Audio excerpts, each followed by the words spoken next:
And welcome to the news. As usual, the Wednesday package is loaded with stories from different parts of the country, offering unique insight into developing stories as we track unfolding events with unwavering lenses. Tonight, war against smugglers. Federal government swoops down on border communities used as conduit locations across the country. On safety. Articulated tankers. Nigerians raise alarm over incessant crashes. Bill to regulate their operations on the way. Ijaws Jaw Conference seeks end to Rivers crisis, says ethnic group not in conflict with the federal government. And on agriculture, Borno points the way in wheat farming as new farmers jump on board. On business, U.S. President Donald Trump to explore the Nigerian trade Trump card. Benny Adams has that, and a threat of shutdown in the private sector over what is considered stifling tax regime. And on sports, Bade Adeleye is yet to recover from the Super Eagles' disappointing draw with Zimbabwe in the World Cup qualifier. Perhaps there are new stories to cheer up, on the news tonight. So stay on this shift. After all, the proof of the pudding is in the eating. I'm Yen Ray John, and this is News Extra. Welcome.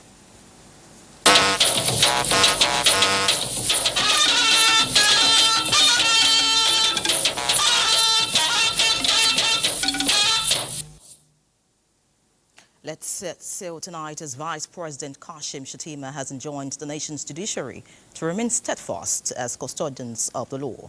The Vice President gave the advice during the official opening of the maiden body of benches annual lecture in Abuja.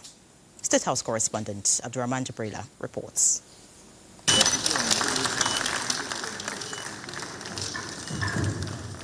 This is the body of benches maiden annual lecture, featuring the public presentation of the report of the Legal Practitioners Disciplinary Committee, and was unveiled by Nigeria's Vice President Kashim Shettima. The body was constantly avail itself of the opportunity of introspection by a platform for intellectual through practical reflection of the dynamics of changes in the world. Embrace rapid technological advancement, particularly in artificial intelligence, global commerce, and digital governance. Your role as custodians of justice must evolve to meet the demands of the modern era. Today, more than ever, there is an urgent need to recommit ourselves to the fundamental values of ethics, discipline, and professional responsibility. It is instructive to note that the body of benches, as the apex institution of the legal profession in Nigeria, is uniquely positioned to lead the charge in this regard. With the theme half a century of the body of benches, the past, the present and the future of maintaining the ethics of legal profession in Nigeria, with former Governor of Lagos State, Babatunde Fashola, doing justice to the topic as keynote speaker. Law practice is not a trade, it's a profession. So, profession has trumped trade. But what is undeniable is that the law profession, especially the barrister's work, is rooted in norms, is rooted in usages, traditions, and culture, all of which are learned in practice rather than in the classroom. This is why the legal profession carries a burden unlike any other. You, my lords and eminent jurists, are not just interpreters of the law, you are custodians of justice. But this role is not without its burdens. The expectations are high, and the temptations are many. Yet I urge you, my lords and eminent jurists, to remain steadfast. To borrow the words of the eminent jurist Lord Atkin, justice is not a wasted virtue. It must be allowed to suffer the scrutiny of reasonable men. Vice President Kashim Shettima reminded the legal professionals that the foundation of a great nation is built on the ethical sensitivity of the institutions that uphold justice. and the body of benches representing the highest traditions of the legal profession is key. In Abuja, Abraham Jibrila, NTA News. And still looking at the judiciary, promotion of law and order is an acceptable practice in every society, helping to facilitate relationships between people. When criminal offences are committed by individuals against another person, they are made to undergo the process of the law. Now, the Nigerian government has put in place a process to promote mediation and dialogue between offenders and their victims. Olabode Arewa will tell us about it. In the wake of the Boko Haram insurgency, many of the terrorists involved in the atrocities were made to go through the process of justice. As part of their rehabilitation, many of them surrendered and renounced participation in crimes. States like Borno, with significant insurgency activities, put in place a triple strategy to hold the repentant criminals responsible for their actions and to build reconciliation with their victims. This model, known as restorative justice, has been adopted and standardized as a template for justice delivery with a human face. The harmonized training manual is designed as a practical guide to equip justice sector actors with the necessary knowledge and skills to facilitate restorative justice processes effectively. It is worthy of note to state that amongst the many advantages of restorative justice is the fact that it fosters reconciliation, reduces recidivism, and alleviates the burden on custodial facilities. A key participant in the justice process, the Nigerian Correctional Service, says 4,357 restorative justice cases were handled in 2024 alone. Olabode Arewa, NTA News. Let's turn our attention to the National Assembly now, where a legislative framework that would make registration of citizens compulsory has been passed at the Senate. The bill seeks to ensure the provision of a harmonious identity system in Nigeria that is free of inaccuracies, cost-effective, and in compliance with best global practices. National Assembly correspondent Lami Ali has all the details. The Senate Committee on National Identity Card and Population, while submitting the report on the National Identity Management Commission Repeal and Reenactment Bill for consideration and passage, gave highlights of the legislation, which seeks to, among others, enable establishment of a database and enhance registration and issuance of identity card for citizens of Nigeria.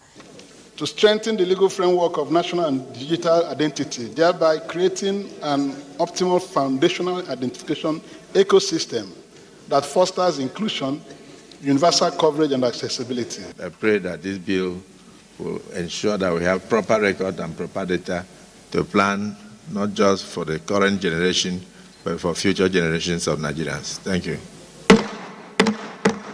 Senate also passed the bill to establish Federal University of Medical and Health Sciences, BIDA, in Niger State, forwarded from the House of Representatives for concurrence.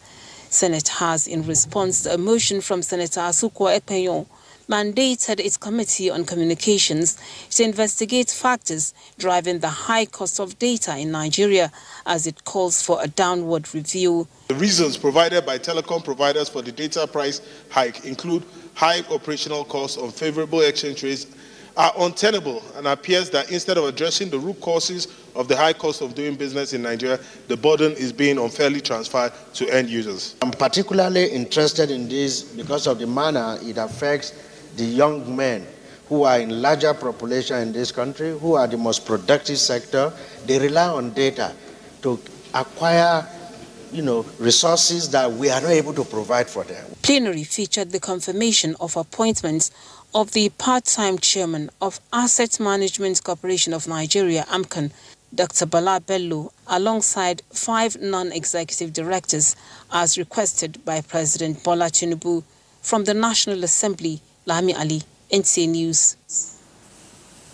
And still in the National Assembly, but looking at the green side now, a bill for an act to alter the 1999 Constitution to define and spell out the president's immunity has scaled the hurdle of second reading in the House of Representatives. This proposed amendment also seeks to strip the vice president, state governors and their deputies of their immunity in a bid to step up accountability in public office. National Assembly correspondent Mitari Ikbe has details of Wednesday's plenary. 42 constitution alteration bills passed second reading at Wednesday's plenary in the House of Representatives, covering devolution of powers, state creation, citizenship rights, strengthening of institutions, and local government administration. The bill seeking to limit immunity only to the president also seeks to specify the scope of presidential immunity. It proposes that immunity shall be inapplicable in a situation of criminal conduct or when acting in unofficial capacity. The sponsor believes this will curb impunity and corruption in public office. Other bills that scaled second reading include proposals to separate the offices of the Attorney General of the Federation and the Minister of Justice, to give state governments the green light to create and fund local governments, as well as to strengthen local government autonomy. Everything we are doing here is to provide for uniformity nationwide, so that state A will not go and say we have 2 years, and state B will say we have 3 years, so that it becomes an offense by any governor or anybody that will tamper with the local government system. Removing mining, natural resources, which will include oil and gas, which is altering section 44 of the Constitution, where you're removing them from the exclusive list and taking them to the concurrent list. The House commended President Bola Tinubu for signing the Southwest and South-South Development Commission bills into law. At the relaunch of the Nigeria Parliamentary Tuberculosis Caucus, there were assurances that Parliament will take decisive legislative actions to combat the disease. The 10th House of Representatives has, through our legislative agenda, shown commitment towards reforming the healthcare sector. This is therefore a clarion call for Nigerian parliamentarians to strengthen efforts to ensure these targets are met and that our country meets the United Nations high-level meeting targets to end TB by 2030. From the National Assembly, Mitari Ikbe, NTA News. Meanwhile, the House of Representatives Committee on Nigeria-China Parliamentary Friendship Group is ramping up efforts to deepen economic ties among the two countries, with focus on industry, education and research. At a meeting with top Chinese investors, the committee pushed for a robust transfer of technology from China to Nigeria. Ignatius Nkwo reports. Building on the momentum from the recent unveiling of the Nigeria-China Sustainable Business, Trade and Investment Summit, the House of Representatives Committee on Nigeria-China Parliamentary Friendship Group commences strategic engagement aimed at fostering stronger bilateral relations and ensuring a productive summit. In a significant move, the committee played host to a delegation from ZPAC Science and Technology, one of China's largest free trade zones, led by its secretary, Shi Qilin. The discussions centered on practical steps to unlock investment opportunities and facilitate knowledge transfer in critical sectors. We want to have a joint establishment of a Nigeria-China university, kind of a scholarship running between Nigeria-China through the ZPAC free trade zone. We have a special policy called 引进来走出去. 引进来 means we inviting the people, the resources from overseas coming to China, including the exchange part. A resource that we have, which is lithium, is of very importance to China. The visiting Chinese investors expressed their commitment to exploring business and industrial partnerships in Nigeria. To set up electric vehicle manufacturing as our first start. An opportunity for you, for your association, to participate effectively during the summit. Also present at the meeting were key members of the technical working group for the upcoming summit. Ignatius Nkwo, NTA News. In other news, the Free to Shine Triple Elimination campaign has been activated in the South-South geopolitical zone. further expanding the frontiers of current effort by Nigeria's First Lady Oluremi Tinubu to build a coalition against HIV/AIDS in the country. State House correspondent Adeniyi Tabo reports that she flagged off the campaign for the region in Delta State. As one of the advocacy issues of the Organization of African First Ladies for Development, or AFLAD, the Free to Shine Triple Elimination campaign is making its round across Nigeria to ramp up resources and commitment of critical stakeholders in order to scale down cases of new HIV/AIDS, syphilis and hepatitis infections among young women and the youths. This is real. This is real. While flagging off the campaign for the South-South geopolitical zone in Asaba, Delta State, Nigeria's First Lady Oluremi Tinubu says the country must seize this moment and seek to join other countries in Africa who have achieved the UN AIDS 95-95-95 target by 2030. The aim of this target is set to see that 95% of the people who are living with HIV/AIDS know their status. 95% of those who are aware of their status are placed on life-saving antiretroviral treatment, and 95% of people undergoing treatment achieve viral suppression. We must deepen engagement with traditional faith-based institutions to address cultural and religious influences on HIV prevention behaviors. To achieve the said target, she called for active support of critical stakeholders. I believe that the concerted effort of all stakeholders here present, especially the state first ladies, this deadline can be attained by the grace of God, and I rely on you all to do the needful. To our dear children and youth, this campaign cannot succeed without your involvement. Your age group is one of the most vulnerable. Please care and protect yourself.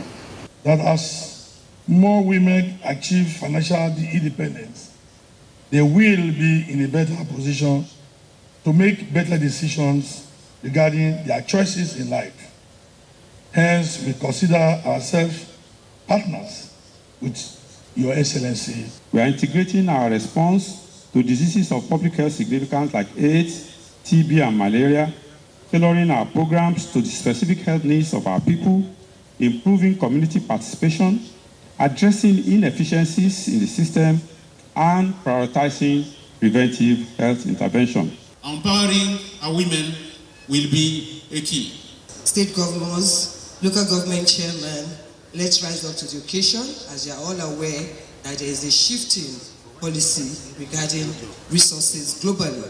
The flag off of the Free to Shine Triple Elimination campaign for the South-South geopolitical zone could not have come at a better time than now, when the federal government recently committed the sum of 700 billion naira to fight HIV/AIDS, tuberculosis, and other diseases. With the flag off, it is 3 down and 3 more geopolitical zones to go. The Northeast is next in line to be brought on board. From Asaba in Delta State, Adeniyi Taiwo, NTA News. And still in the south-south region of Nigeria, but this time in Bayelsa, the governor, Senator Doye Diri, has called on President Tinubu and the National Assembly to inaugurate a committee of eminent leaders to urgently intervene and resolve issues leading to the declaration of state of emergency in Rivers State. Governor Diri, who stated this at the emergency stakeholders meeting organized by the Ijaw National Congress in Yenagoa, pointed out that the Ijaw nation is not in conflict with the federal government of Nigeria, nor the president of the Federal Republic of Nigeria, stressing that the Ijaw people will always be committed to the unity, progress and development of Nigeria. Timnipri Ohia completes the report.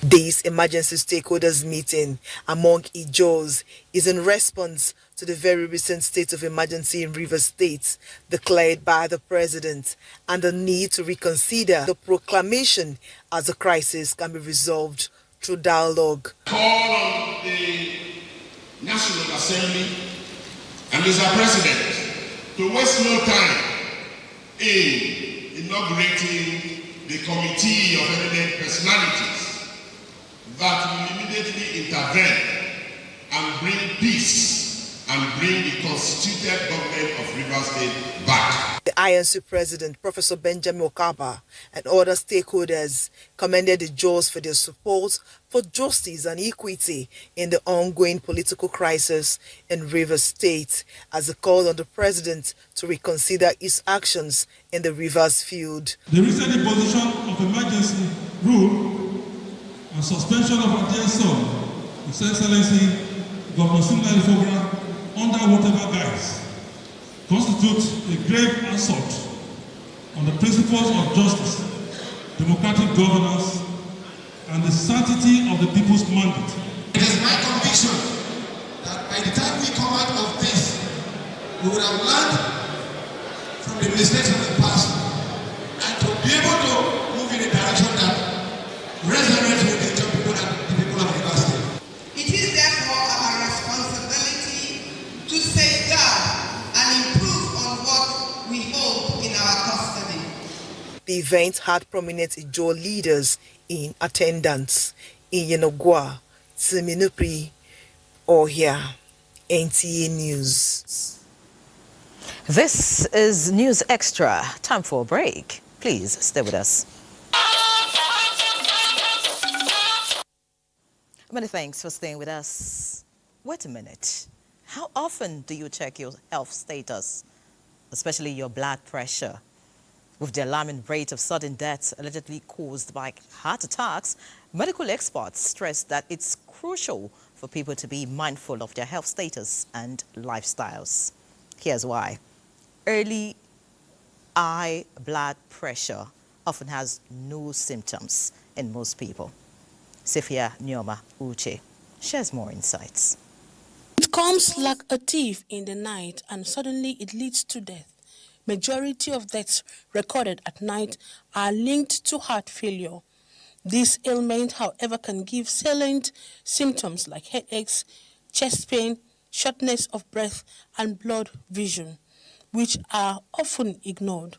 That is why medical experts recommend that people visit the hospital occasionally. It is measured in millimeter mercury. And then in millimeter mercury, there's a system there where it's mentioned. You have the systolic and you have the diastolic. Usually around the environment here, it is 130, 180, 130 over 180, then it's okay. New lifestyles contribute a lot to it, because now there are a lot of things confronting us. At times, some breaking news you will hear can trigger BP. At times, working too hard, trying to make ends meet, all these things will not give the body, the physiology, enough time, to rejuvenate. While some people don't experience any symptoms at all, severe symptoms of high blood pressure include fainting, fatigue, anxiety, confusion, chest pain, seizures, and severe headaches. During my conversation with the doctor, I was tempted to undergo a blood pressure test, and so were my colleagues. Today,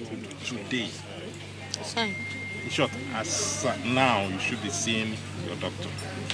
It's very, very important. This is alarming. The rate of high blood pressure is really very, very, very high. It's something that we need to keep speaking about every day. It's something that everybody needs to know. Everybody who is 40 years and above, or even less, because these days we see people coming down with stroke, people that are less than 40. Majority of people say they eat food as medicine, thereby shutting down on some foods and habits, because it may surprise you to know that some of these foods or habits trigger high BP. Check with the doctor. Safia Noma Uche, NTA News. Many thanks, Safia, for that report. Now, the federal government says the war on malaria has entered a new phase as the presidential initiative on unlocking the healthcare value chain is expanding its partnerships with key stakeholders like the Nigerian Malaria Elimination Program, World Health Organization, Clinton Health Access Initiative, and Malaria Consortium, and the Manufacturers Association of Nigeria. This is with a resolute focus on the total elimination of malaria in Nigeria. National Coordinator of Presidential Initiative on Unlocking the Healthcare Value Chain, Dr. Abdul Mukhtar, disclosed this at a strategic meeting with the leadership of the National Malaria Elimination Program and other development partners.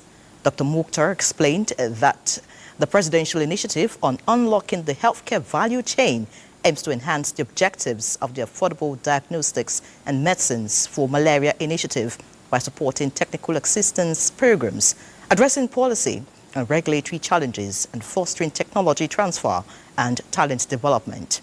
Dr. Mukhtar revealed that the presidential initiative's analytic research has identified several critical value pools, such as therapeutics, vaccines, rapid diagnostic tests, and bed nets, which will be instrumental in achieving the program's goals.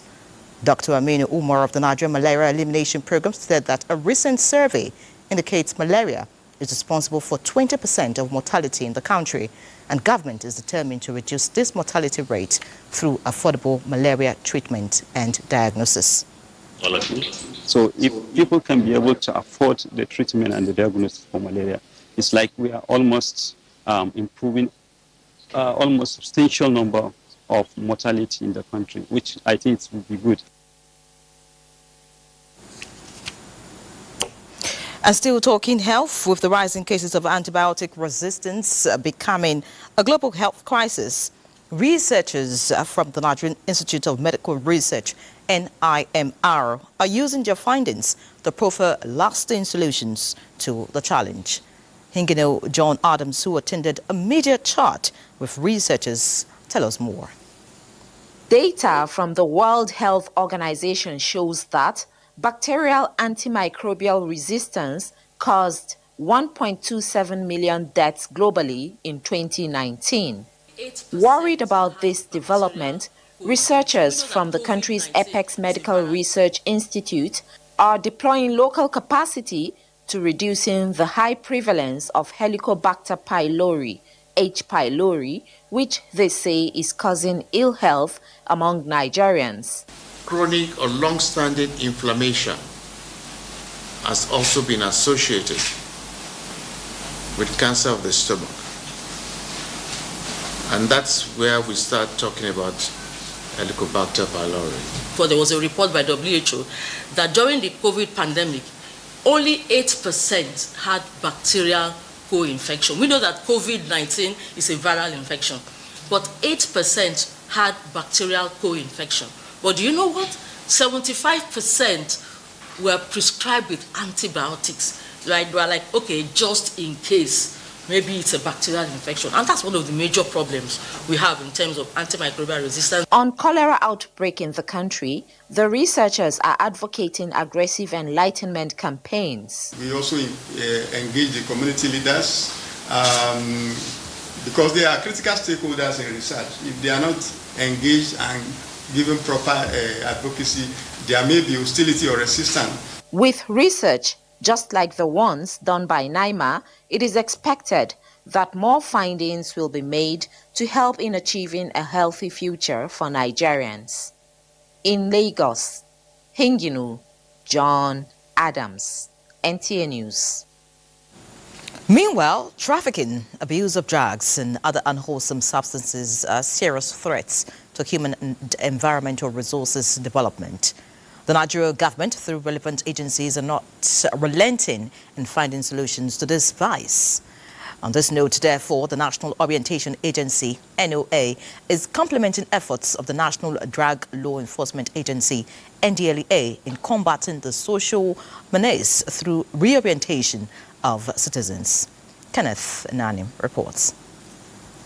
Those who indulge in trafficking of illicit drugs and unwholesome substances are criminals, while those who abuse them are sick, no matter what their reasons may be.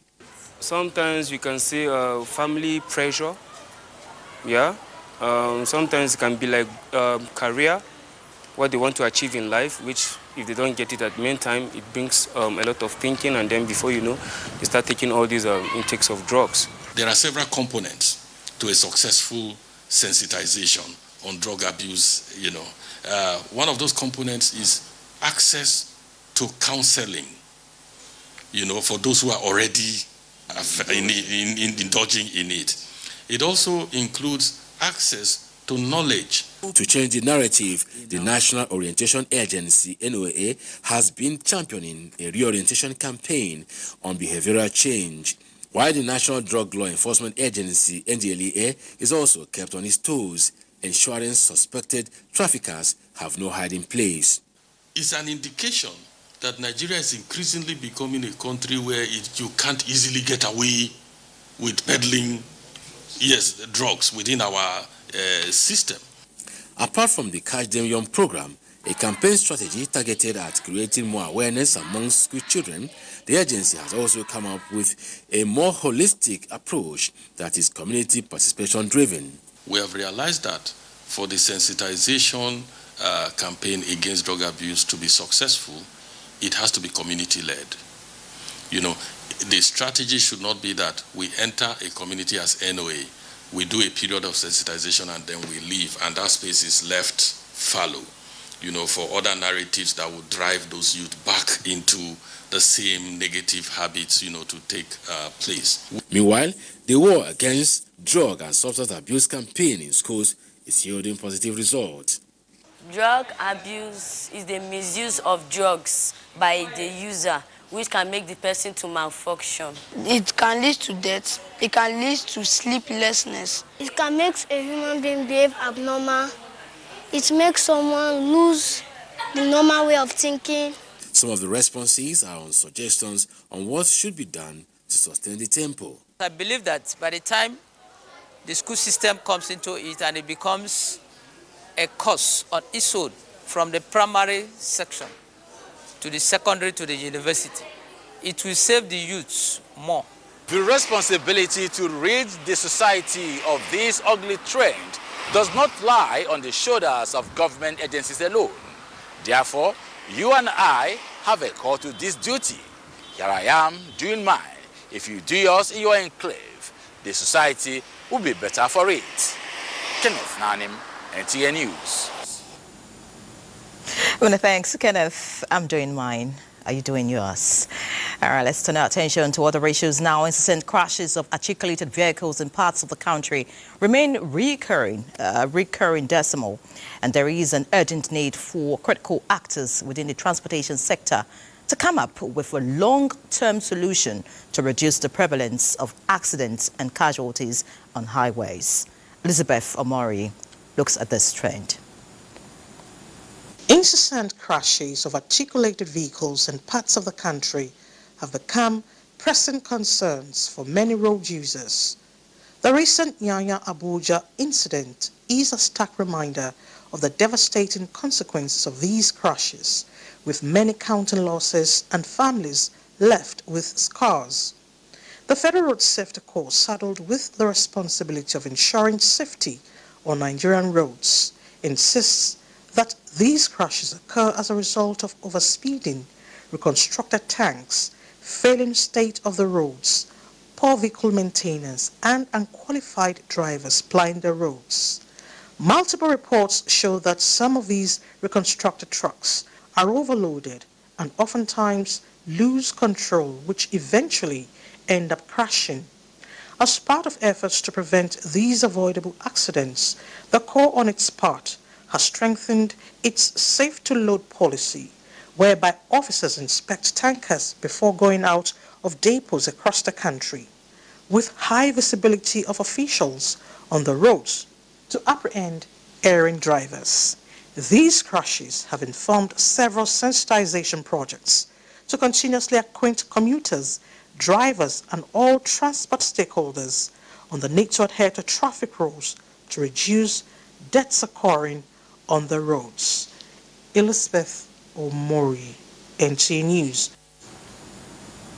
Many thanks, Elizabeth, and joining us now in the studio to provide more insights on the issues of instant crashes of articulated vehicles in parts of the country is Senator representing Jigawa Northwest Senatorial District and Chairman, Senate Committee on the Northwest Development Commission, Senator Babangida Hussaini. Many thanks for joining us, sir.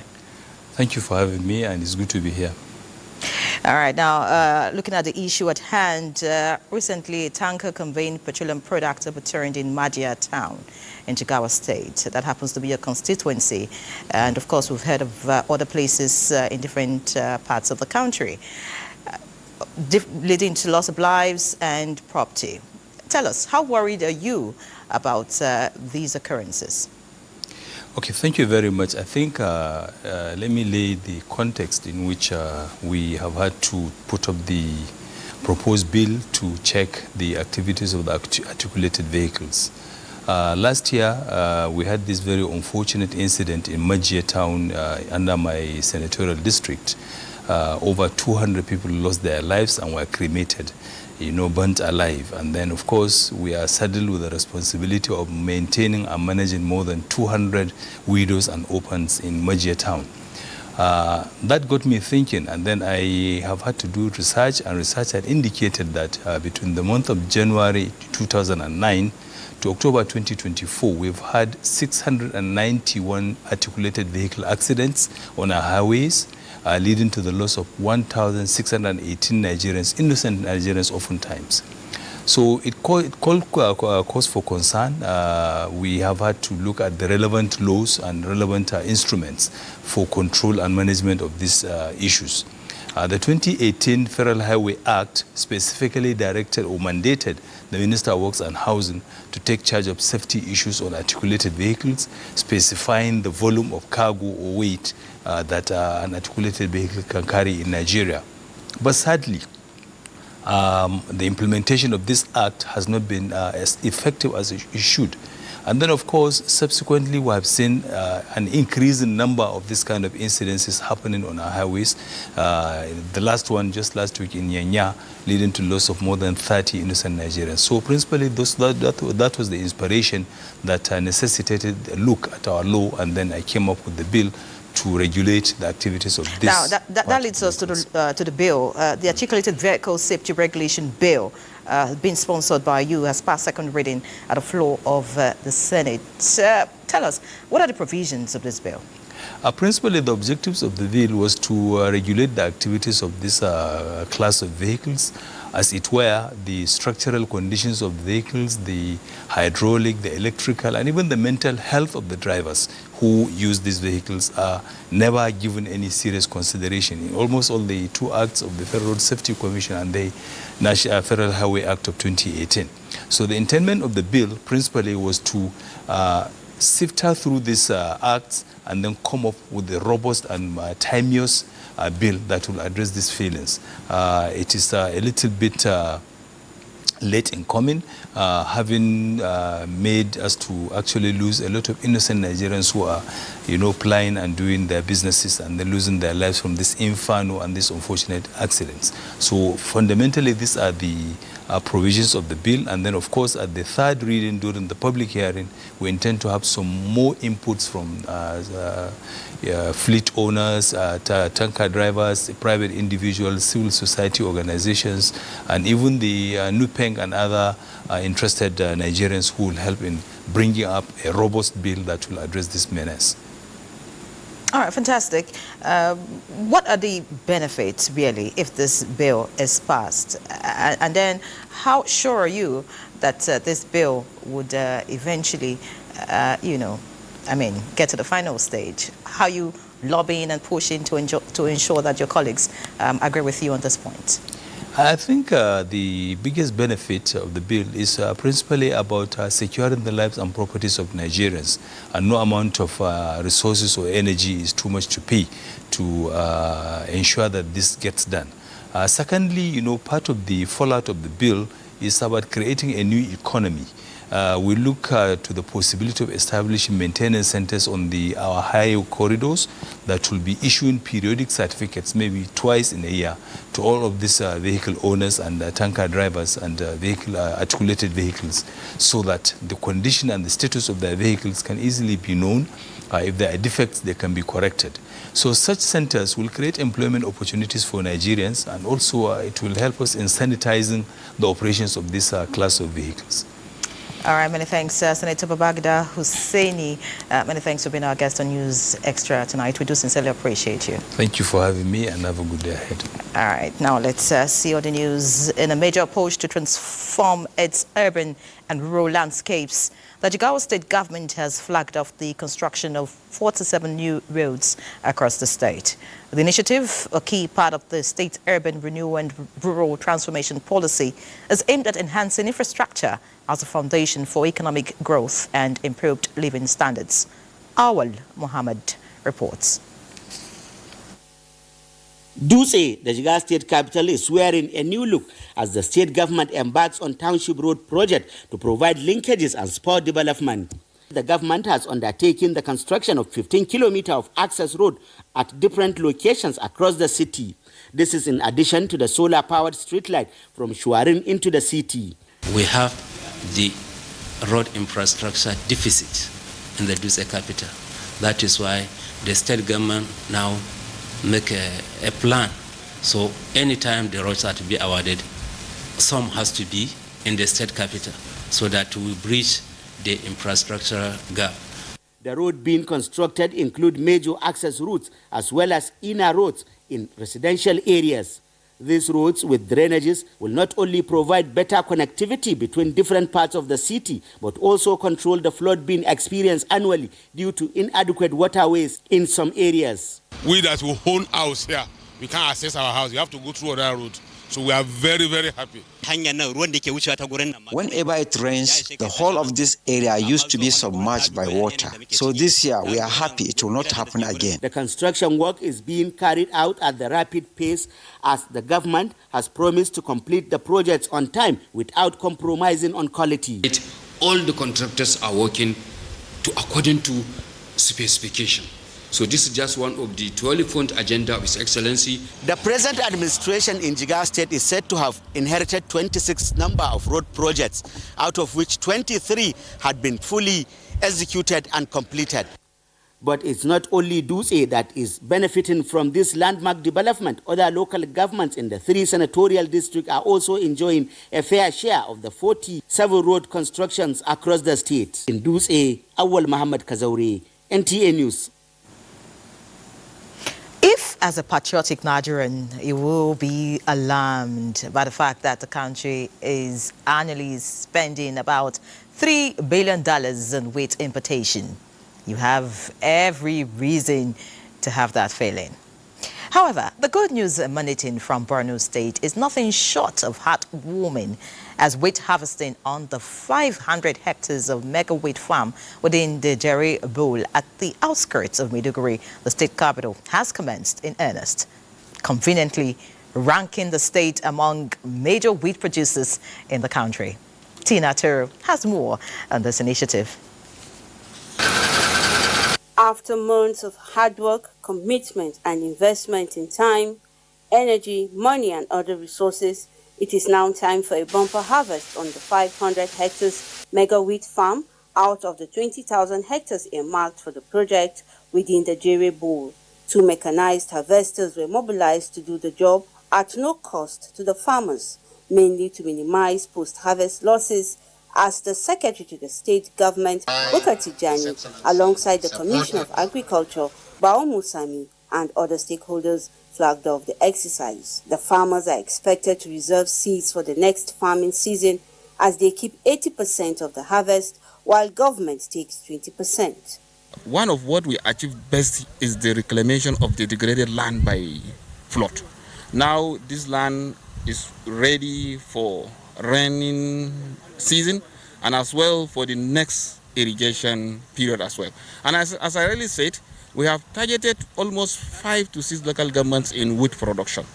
And we have our target. We have started here, and inshallah, this will continue. The more you go, the more you grow. If we are able to produce more wheat, that will help us to reduce the import costs, which will going to be in the midst of Nigerians and the Borno State. The September 2024 flood disaster, which affected most communities in the Jerry Bowl, presented an opportunity for the state government to return to the drawing board, resulting in the 500 hectares of mega wheat farm engaging over 1,500 farmers drawn from 16 communities within the enclave who had lost their source of livelihood to the devastating flood, as the state government supported them with boreholes, generators, water pumps, improved seeds and other inputs. This is our first time farming wheat, but since the bumper harvest, we will continue to farm wheat. This has helped me reclaim my source of livelihood after I lost everything to the flood. The initiative has brought succor to a people recovering from the throes of insurgency, grappling with climate change, a devastating flood, amidst other challenges. The greatest employer of youth is going to be agriculture in this part of the world. If a youth can produce 5 bucks from his farm or 3 bucks from his farm, 300 or 500,000 naira, which government will give 500,000 naira to a youth at a time? This 180-hectare farmland is solely dedicated to wheat production. It's a reflection of Governor Babagana Umaro Zulum's commitment to addressing Nigeria's dependence on import of wheat, in addition to empowering local communities affected by the September 2024 flood disaster with sustainable livelihood and ensuring value chain addition for socio-economic growth and development. In Maiduguri, Tina Turu, NTA News. And still on agriculture, the Minister of Agriculture and Food Security, Abubakar Kyari, has expressed his appreciation for the support provided to Nigeria by MasterCard to enhance the country's agricultural activities. A total of $300 million has been allocated for Nigeria, Kenya and Tanzania during an engagement in Nairobi, Kenya. Abubakar Kyari stated that the international support being received is as a result of President Tinubu's determination to enhance food security in the country. The minister emphasized that under President Bola Ahmed Tinubu's leadership, Nigeria's agricultural sector is experiencing a new era of growth, investment and transformation. Now, President Bola Tinubu congratulated His Royal Majesty Oba Dr. Michael Odunayo Ajayi Arowotawaya II, the Elerimu of Erimo Ijesha Kingdom in Osun State, on his birthday, whose steadfast commitment to supporting vulnerable members of society, especially during the holy month of Ramadan, has impacted the 11 towns and villages under his domain. The President honors the Royal Father's significant contributions to community development, cultural preservation, peace building and philanthropy, recognizing his journey from the corporate world to his esteemed role as a traditional ruler. President Bola Tinubu equally felicitates with veteran Fuji musician and entertainer Adewale Ayuba on his 60th birthday, acknowledging his influence on Nigeria's Fuji music genre, a cultural treasure that resonates with many. President Tinubu commends the multi-talented artist who excels as a singer, drummer and actor, acknowledging his significant contributions to youth development through talent nurturing, becoming one of the nation's cherished musical icons. The President wishes the Fuji maestro a long life and good health as he continues to inspire the younger generation of entertainers, serving as a beacon of hope for the creative youth. Now time for another break. Please remain tuned. Thank you for staying with us. The Nigerian Customs Service has declared Kebbi State a no-go area for smugglers and other illegal traders. Correspondent Usman Abdullahi Shehu reports that the Comptroller General, Mr. Bashir Adewale Adeniyi, made this declaration during his visit to the Kebbi Area Command, where he also presented a massive seizure of 125,000 litres of smuggled petrol. The state's porous border with Niger and Benin republics have made it a hotspot for criminal activities. To combat this, the Nigerian Customs Service has increased surveillance, arresting many criminals and seizing billions of naira worth of goods. The Controller General's visit to Kebbi Area Command aims to intensify the fight against border illegalities, prevent revenue loss, and celebrate the command's recent success. One notable achievement recently is the seizure of 125 liters of petrol valued at 125 million naira, which was concealed in 4,375 of 25 liters jerrycans and 54 drums on 3 Scania trucks with Benin Republic registration numbers. This success is a testament to the core synergy and collaboration among Operation Wind, the Office of the National Security Advisor, and the Nigerian Midstream and Downstream Petroleum Regulatory Authority. For the legitimate traders, the ACG, representing the CGC, has come to reassure you of our support in the facilitation of your trade and businesses. He urged Nigerians to comply with laws and regulations, fostering the culture of obedience. In Birnin Kebbi, Usman Abdullahi Shehu, NTA News. Now time for business news. Benny Adams is here. Benny. Thank you, Ere. And now talking business, leaders of Nigeria's organized private sector are demanding the suspension and review of Section 33, Subsection 1 and Article C of the Financial Reporting Council of Nigeria Act. The newly amended Act stipulates that quoted companies are to pay annual dues based on 0.002% of their capitalization, or 25 million naira, of which the private sector says will further slow production and lead to shutdown of factories.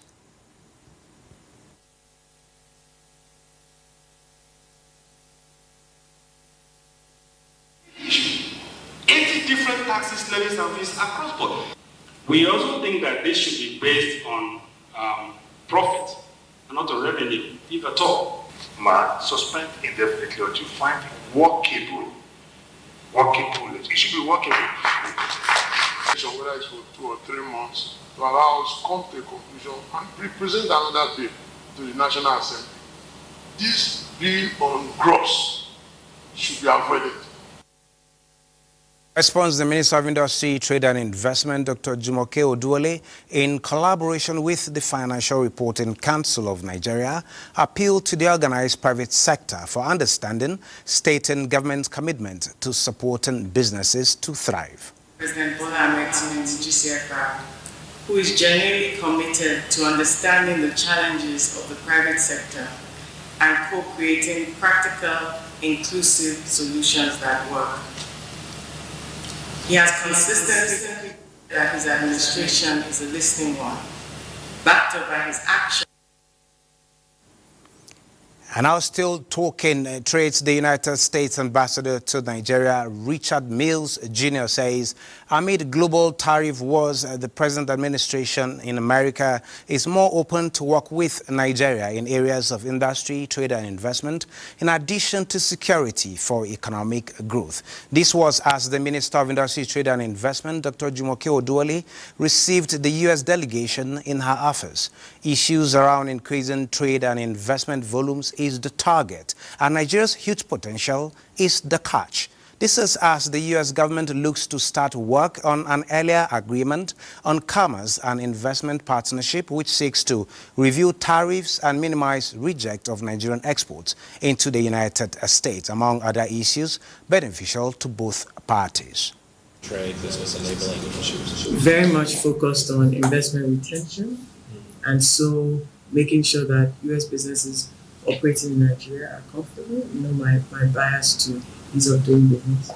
Investment attraction, will be no surprise that there's high competition for capital around the world, and as the largest economy in Africa and a leading emerging economy, we believe that a good share of that, with our population, with our youth population, with our time zone, with English-speaking population, we believe that a lot of that can come. In terms of the trade policy, so we've been talking with our old friends, we've been talking with our new friends, and seeing how we can have the trade policy that underpins the fabric of the Nigerian economy. And from trade there, we move on to the equities market, where Nigeria's equities market closed midweek trading bearish, dropping parts of the gains recorded in previous sessions as investors took profits to telecoms. So in telecoms, financial institutions, as well as industry stocks. As such, the all-share index dropped by 11 basis points to close at 105,475.38 basis points. And on Tuesday, while investors lost 73.93 billion naira. Market capitalization actually closed at 66.14 trillion naira. And looking at other countries in Africa, talking about South Africa, the South Africa GSE top 40 also closed positive 0.24%. At the same time, the Tunisia Tune Index also closed positive at this time. Well, this is it and business. You can take it from here. Thanks, Benny, for that update. Let me also inform you that the Muhammadu Inwa Yahya administration is showing commitment to logical completion of the Muhammadu Buhari Industrial Park. Dadinkowa Emmanuel Akila reports that this is as the state government takes advantage of Dadinkowa hydroelectricity power station to install critical infrastructure that would enhance smooth operation and production of goods and services. Sited on 1,000 square hectares of land, is designed to provide suitable atmosphere for investors in the production of goods and services. What an industry needs to strive is mostly water, power and land. The industrial park is there 1,000 hectares, developed with roads, which is required, the infrastructure, and also water is all interconnected now, reticulated with water in the whole industrial park. And this is the power we are working on this last stage. The Muhammadu Buhari Industrial Park appears to be the catalyst for industrialization, not only in Gombe State, but the entire northeast sub-region. This is because the basic infrastructure required for industrialization has steadily been installed. Supply power to newly constructed industrial park, Muhammadu Buhari Industrial Park, which it needs stable power supply. And we are well able and capable to do that. And that is the aim of this project. And the project is 80% completion, just remaining connectivity. Once we connect, power supply will be in industrial park. So the industries, when they come, they will have corporate social responsibilities, thereby improving on the life of the stakeholders around. There will be good quality education, enhanced healthcare system, and other infrastructures. So I think there will also be employment opportunity. The administrative section is fully completed with every office furnished and equipped. Investors have begun securing spaces and setting up of production and processing factories at the park. In Gombe, Emmanuel Akila, NTA News. In other news, INEC says the telephone numbers and email addresses on the petition of Senator Natasha have now been provided in a letter addressed to the chairman of the commission, as provided in Clause 2A of the Commission's Regulations and Guidelines for Recall 2024. A letter has been written to notify the senator sought to be recalled about the receipt of the petition and delivered to her official address. The same letter has been copied to the presiding officer of the Senate and published on the Commission's website. Statement by INEC National Commissioner for Information, Sam Olumekon, notes that the next step is to scrutinize the list of signatories submitted by the petitioners to ascertain that the petition is signed by more than over 50% of the registered voters in the constituency. This will be done in the coming days. The outcome, which will be made public, shall determine the next step to be taken by the Commission. INEC once again reassures Nigerians that the process will be open and transparent. A Muslim woman's life is filled with spiritual rejuvenation and increased devotion during the holy month of Ramadan. From dawn till dusk, she fasts, abstaining from food and drink, seeking to strengthen her faith and connection with Allah. Hawa Gimba takes a look at the life of a Muslim woman during the holy month of Ramadan.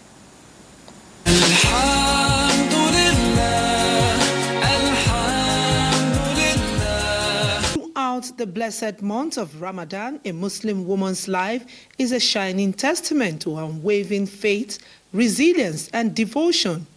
Here in the FCT, many families say the spiritual journey is a quest for peace, guidance, and nearest to Allah. For Sherifat Balogun, before the break of dawn, she rises for sahur, the pre-dawn meal lovingly prepared for her family. As a wife, mother, and daughter, she finds joy in serving others. I'll just wake up in the morning, prepare whatever I want to do.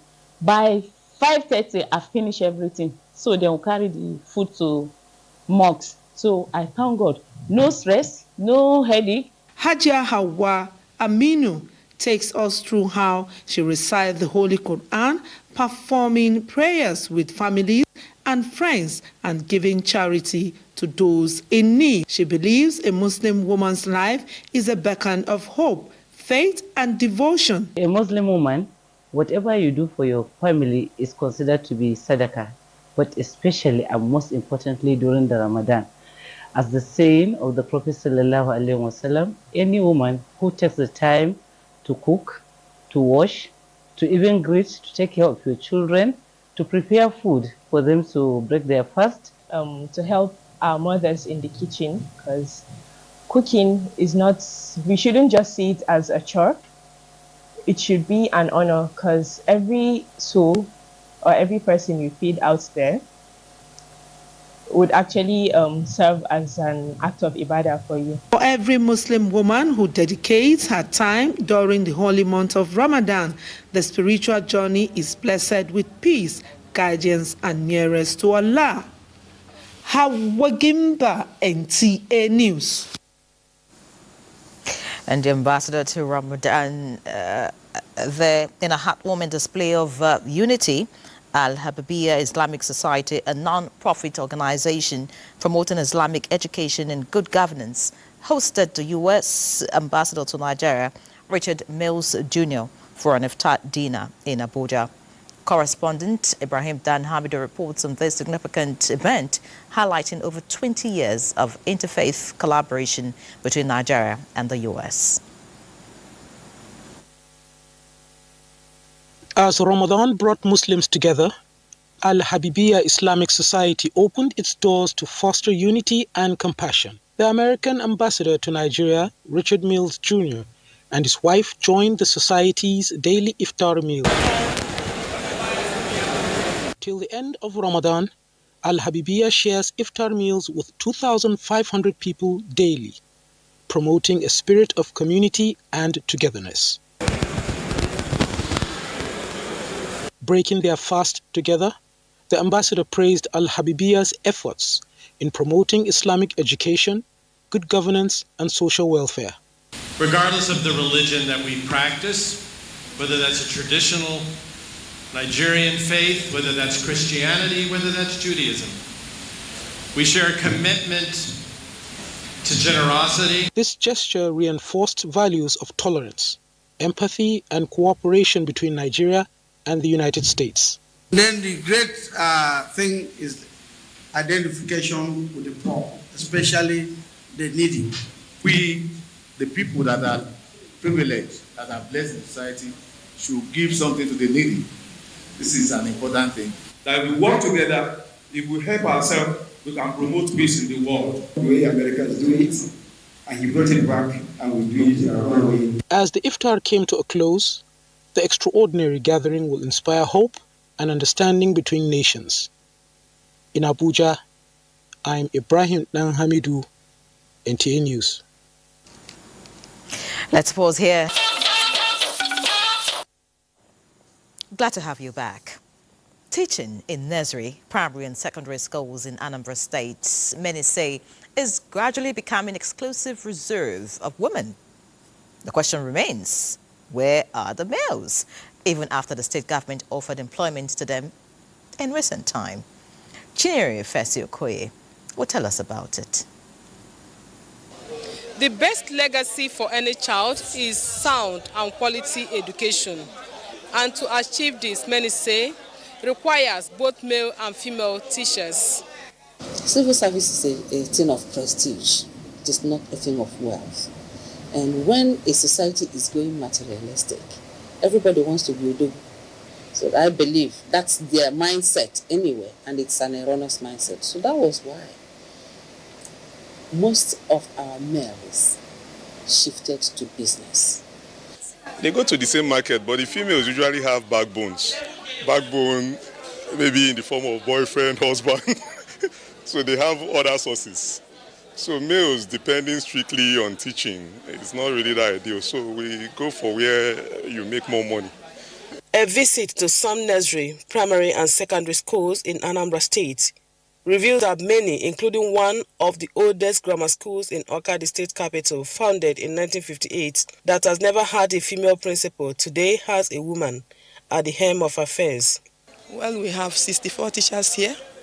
We have up to 9 male teachers, though we have 3 blind male teachers. We have 21 teachers, 20 female and 1 male. So that is our peculiar situation here. But Mr. Governor is tackling it. Out of the 8,115 teachers he recruited, 41.9% are male teachers.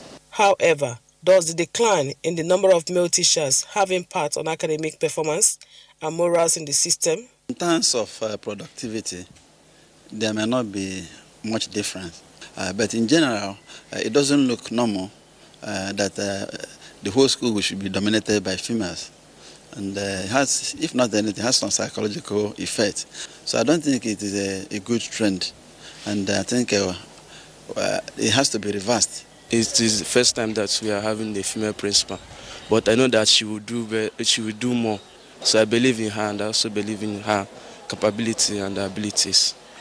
Although that some female teachers can discipline, but we need more of male. It has not been easy with me. Sincerely speak, you need to carry them along. They have, and try to accommodate individual differences. Though many say what a man can do, a woman can do even better, there is still need for male teachers, as in near future, children may tend to believe that men are not meant to teach in primary and secondary schools, not to talk more of nursery section, because as the few who are now left in the system retire from service, that may be the end of the story.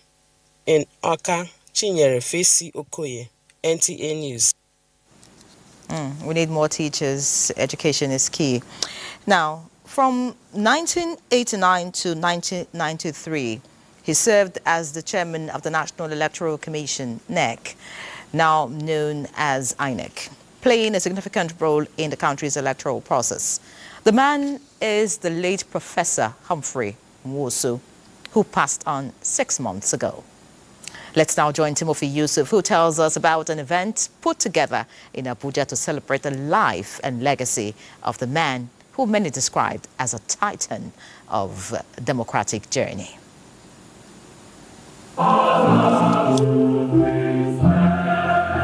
Late Professor Humphrey Nwosu, the architect of the famous option A4, standing behind the candidate of your choice. Many will still remember, which was used in conducting the June 12, 1993 presidential election, adjudged as the freest and fairest in the Nigeria's political history. This gathering in Abuja is primarily to honor Professor Humphrey Nwosu in a lecture series entitled Building Democracy, Shaping Nations. Professor Humphrey Nwosu did his job with the seriousness that it deserved, with the focus, with the passion, and at his heart, very clearly, with the interest of the nation at heart. He gave us excellent leadership in producing ideas that work, ideas that were real. INEC representative believed that the late Professor Humphrey Nwosu built a lasting legacy, influencing on Nigeria's electoral institution. I am proud to say that one of the beacon of lights, this special breed of Nigerians, is our own Professor Humphrey. The man and the essence of Professor Nwosu must be appreciated. And I'm confident that the federal government is taking conscious note. Former Director General of the NTA, Professor Tony Radia, who joined via Zoom, and a host of family members and friends, described Professor Nwosu as a communicator and bridge builder in complex times. Let's leave here with a renewed energy and vigor for a better Nigeria and a Nigeria we all like. The late Professor Humphrey Nwosu was born in 1941 and passed on in 2024. Timothy Yusuf, NTA News. It's now time for sports updates, and Bade Adeleye is here. Bade. Many thanks, Yere. Now, let's let you know that after leaving the State House with the full support of President Bola Tinubu, the Torch of Unity for the 22nd National Sports Festival is in Abuja and was received by FCT Minister Nyesom Wike, promising the full support for the FCT contingent to the Games with 150 athletes to represent the territory in 22 sports at the National Sports Festival in May.